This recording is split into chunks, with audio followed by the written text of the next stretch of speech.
दोस्तों, लगातार जो है परिवार बढ़ते जा रहे हैं, खेती कम होती जा रही है, महंगाई भी बढ़ती जा रही है और खेती भैया जो है घाटे का सौदा भी कुछ लोग कहते हैं कि होती जा रही है।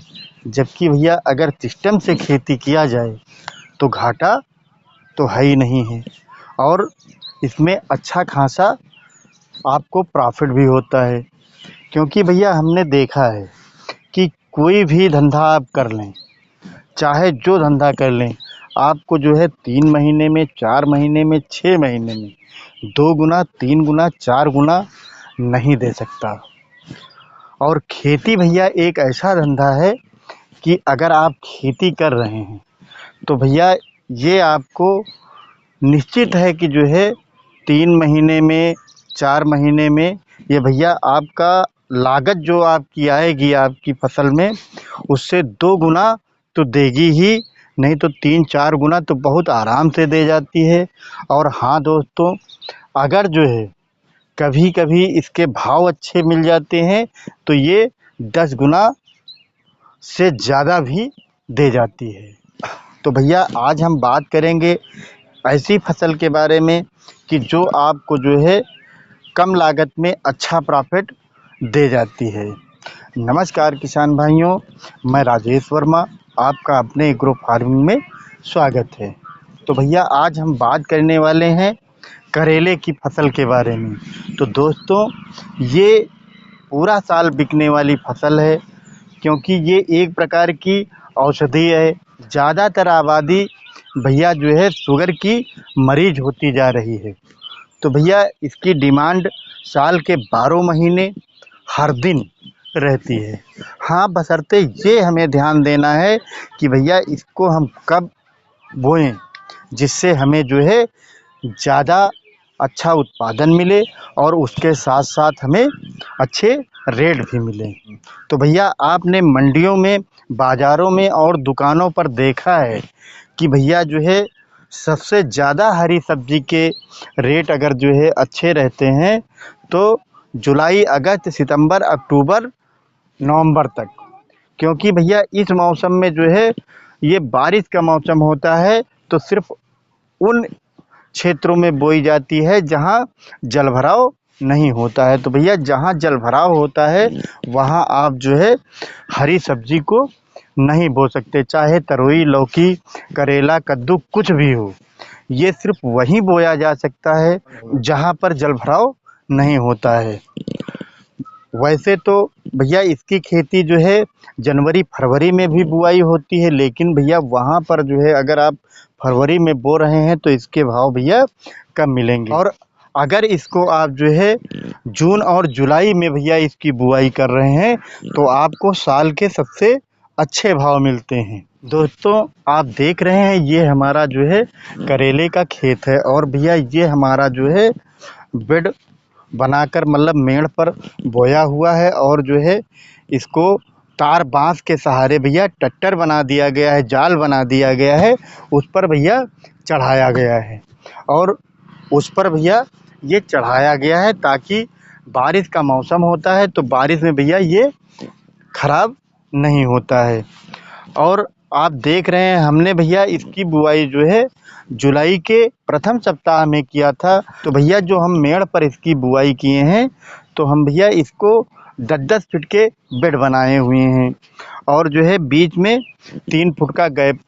तो हमने देखा है कुछ किसान भैया पूरे खेत का एकसलगी तार खींच देते हैं, तो वहाँ पर जो है जब एकसलगी पूरे खेत का भैया बेड बनाते हैं तो वहाँ पर क्या होता है कि वो जो है सेंठा डंडे के सहारे थाले में के हिसाब से बोते हैं और सेंठा डंडे के सहारे ऊपर चढ़ाते हैं। पैदावार भैया अच्छी तो होती है, लेकिन भैया उत्पादन जो है हमारे हिसाब से उनका 60-70% ही रह जाता है। क्योंकि भैया जो है हम मेड़ बनाकर 10-10 फीट की दूरी पर मेड़ बनाई और भैया 3 फुट बीच में फिर गैप रखकर फिर एक मेड़ बनाई। तो भैया ये जो है हमारी जो 3 फुट वाली हो गई है, जहाँ पर हम खड़े हैं ये 3 फुट की गैप वाली नाली है। तो इसी में भैया हम पानी भी देते हैं और इसी में जब हमें दवा डालना होता है तो इसी में चलकर हम दवा डाल देते हैं तो आधा बेड हमारा 4 फीट इस तरफ से कवर हो जाता है और 4 फीट भैया दूसरी तरफ से। तो भैया आप देख रहे हैं कि साइड में भी हमारे अच्छा खासा फल लगा हुआ है। ये आप देख रहे हैं, ये भैया अच्छा खासा फल जो है साइड में भी आया हुआ है और ये भैया छोटी छोटी फल बहुत लगे हुए हैं। और भैया जब हम इसमें बेड बनाने लगे थे तो हम पूरे खेत में भैया खाद नहीं डाले थे, हम केवल जो है यही 3 फुट की नालियों में डाले थे और इसमें इधर और उस तरफ दोनों तरफ इसको जो है फावड़े से फाड़ दिया था। तो भैया हमारी खाद भी इसमें कम लगी है। और हाँ भैया, जब हमें बीज में खाद डालना होता है तो हम इसी में डाल देते हैं, तब भी हमें पूरे खेत में खाद को नहीं बिखेरना पड़ता है। अब भैया हम बात करते हैं वैरायटी की। हम भैया अपने खेत में 2 वैरायटियाँ लगाए हुए हैं और दोनों का भैया जो है उत्पादन और रिस्पांस बहुत अच्छा है। एक तो भैया हम वीएनआर की जो है सागर लगाए हुए हैं और दूसरी हम भैया लगाए हुए हैं नूनहंस बासव की रोसान। तो भैया उत्पादन जो है हमारा दोनों का ठीक है, क्योंकि जो है भैया थोड़ा बहुत उत्पादन अगर देखा जाए तो हमारा सागर का अच्छा है। लेकिन भैया जब हमारा मंडी के लिए माल जाता है बिकने के लिए तो मंडी में हमारा जो है रोसान भैया इससे मतलब 2 रुपये 3 रुपये किलो महंगा बिक जाता है, क्योंकि भैया वो दिखने में इससे कुछ ज़्यादा खूबसूरत लगता है। तो वैसे भैया अगर दोनों का हम देखें तो यूरेज हमारा एक ही पड़ जाता है।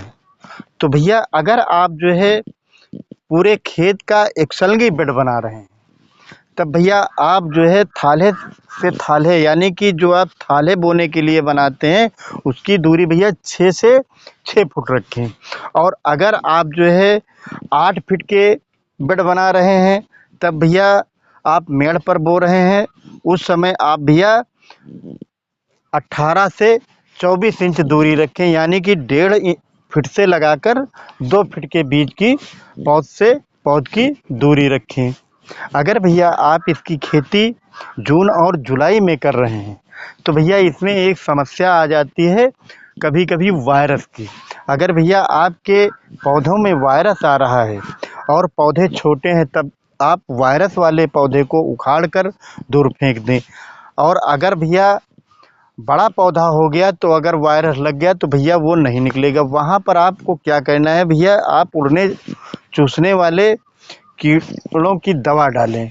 और हाँ भैया, वायरस के लिए सबसे अच्छी दवाई है डाइफेंथ्यूरान है और जो है सिजेंटा कंपनी की सीमोडिस आती है।